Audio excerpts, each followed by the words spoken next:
So today I'm in Aarhus, Denmark at Gamle, and this is an opportunity to take in a really interesting, immersive space of historical reconstruction. The various buildings here, and it seems to me like there are at least 100 of them, have been reconstructed in fine detail to reflect the different eras of Danish life from the 17th and 18th century. And what is unique about this place is that it's so expansive. It's a walled-off area outside the city of Aarhus, Denmark, and as you enter you get the sense that you're walking in a historical Danish town. Everything from tobacco shops to old stores to different spaces like that have been reconstructed in fairly fine detail.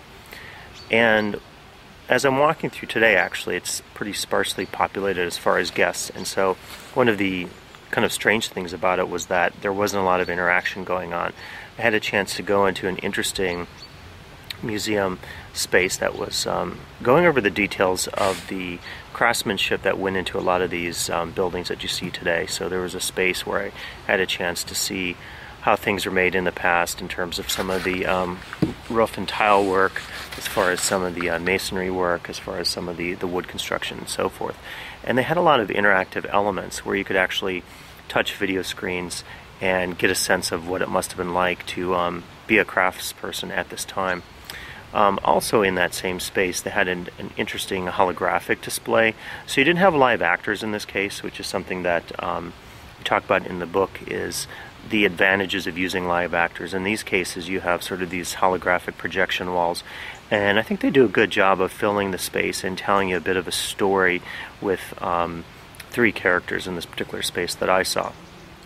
It may not be the same thing as having live actors, but of course one of the challenges of having a themed or immersive space is if you are going to populate your space with workers who are going to play parts as historical reconstruction actors and actresses, that obviously costs a lot of money and it impacts the budget. So in some cases you have to utilize technology that's available to still tell a story.